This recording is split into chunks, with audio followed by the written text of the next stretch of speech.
If we're talking about recovery between training sessions, the big mistake that lifters make is they equate recovery with how rested they are. And yes, being rested is going to be a huge component of recovering, but what recovery really comes down to is how ready are you for the next time you train.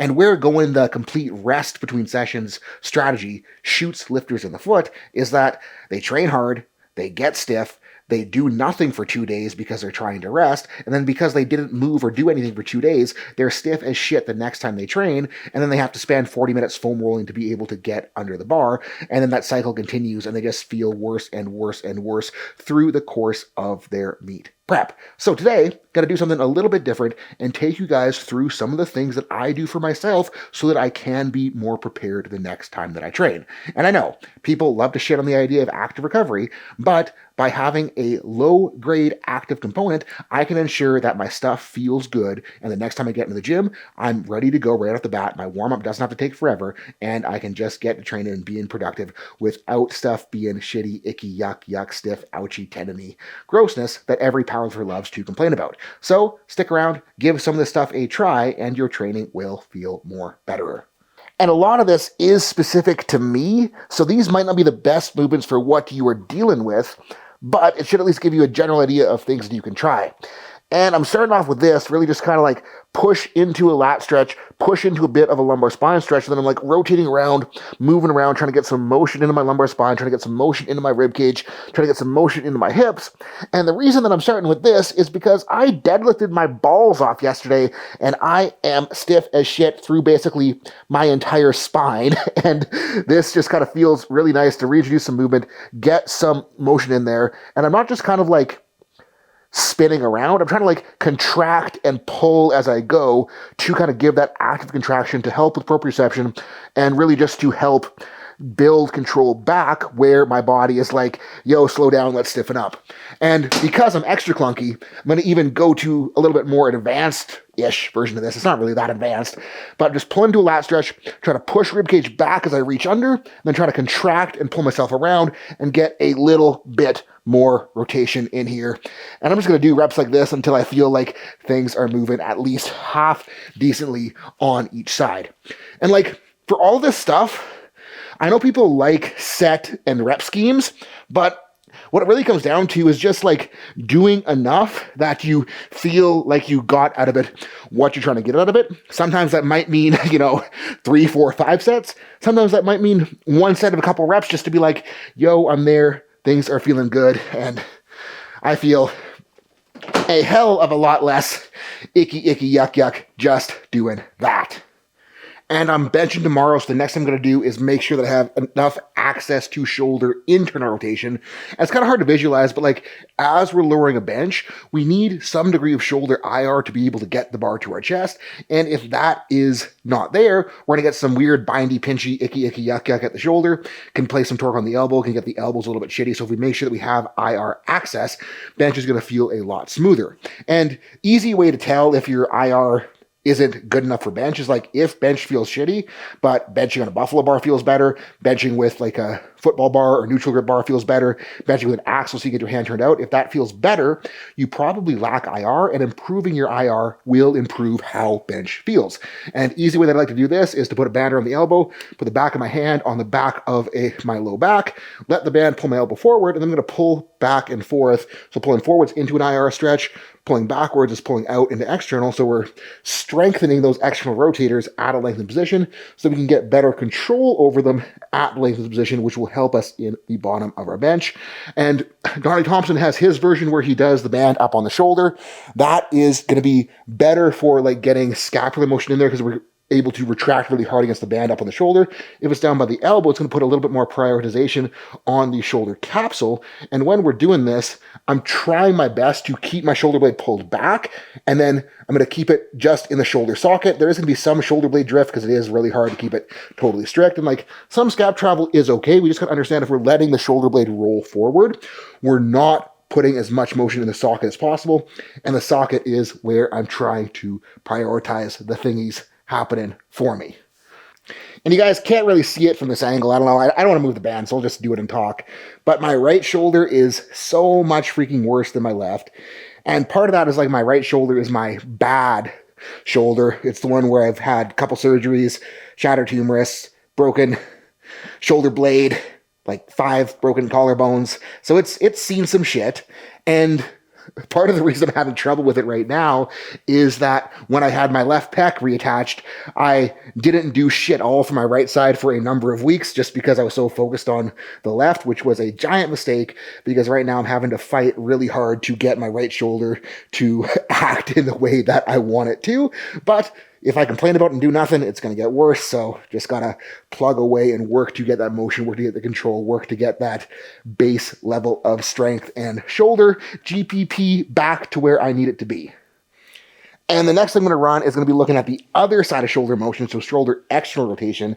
And this guy is more to make sure that I'm ready to access the position necessary to squat with a low bar. So basically, I'm grabbing onto these blast straps. You can do this with bands. You can do this with dumbbells lying on a bench. You can even do this like with your hands on the outside of a doorway. But basically what I'm going to do is just the opposite motion of a face pull, loading into shoulder ER, trying to keep my rib cage stacked, ribs pulled down, brace on. Then it's going to push myself back up, load into that ER, push myself back up.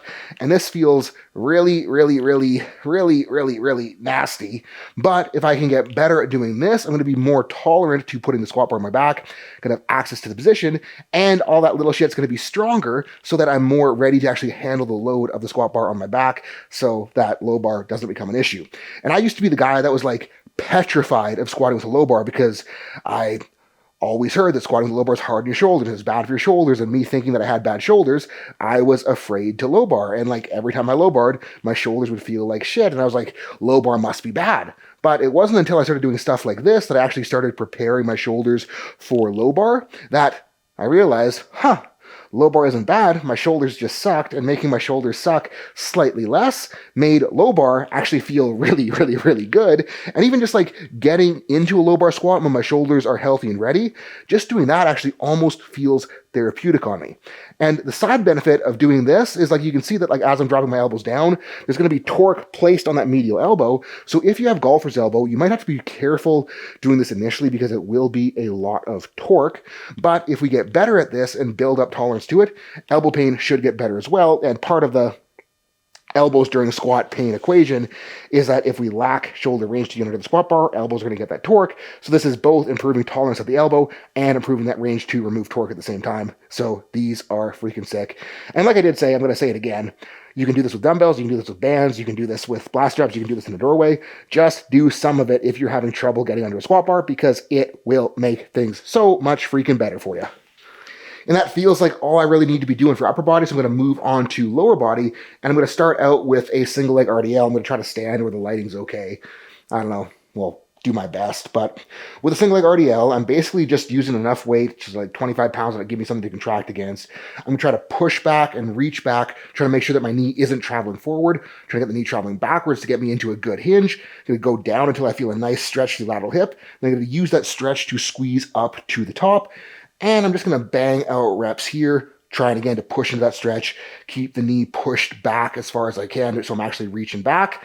And it feels really, really, really, really, really nice on the hips, really nice on virtually everything if I can keep my balance.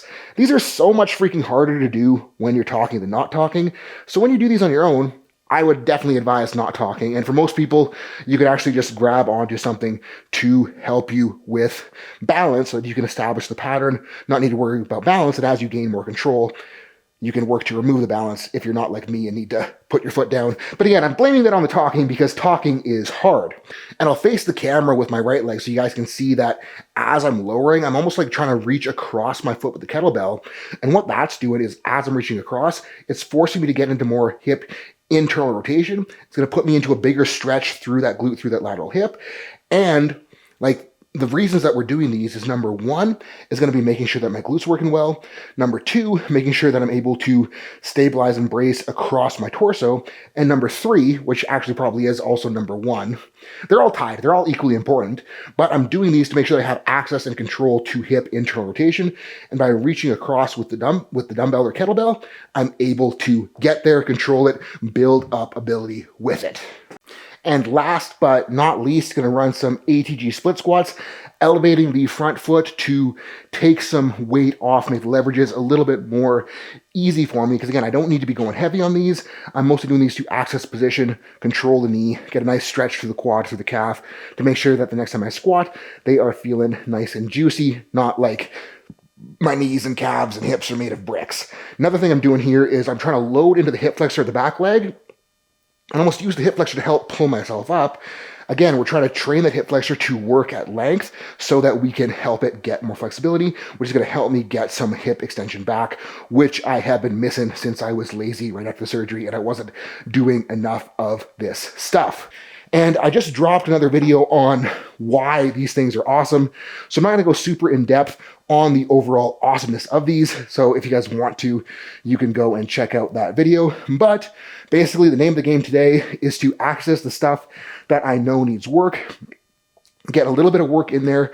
It's not going to be the most strenuous. It's not going to be making things super strong, but what it's doing is giving me that little bit of preparedness so that when I actually need to use these things and use these ranges of motion, I'm more ready to do it, and that is the name of the game. The goal isn't to work hard. The goal is to just work hard enough so that things do feel better, so that we can then work harder and be more productive during our next training session. Don't confuse my out of breathness for working hard. Again, it's just hard to talk and move, and maybe I do need to do more cardio, but that is that for today. And like general guidelines for this stuff is, again, do enough that you feel like you're getting benefit from it. Some days you might walk in, do a movement and be like, this feels awesome, I don't need to do any more. That's sweet, you're done. Some days you might walk in and like get on those ATG split squats. There's some days where I'm like, oh goodness gracious, that is clunky, and I need to spend more time to get them feeling less clunky. But be the judge of that for yourself. And as far as movement selection goes, if you know that a range of motion sucks, if you know that a body part doesn't work the way that you want it to work, if you know that something's stiff and clunky and icky, prioritize that range of motion, prioritize that body part, and get it to do better. Thank you guys so much for watching. Have a wonderful rest of your day.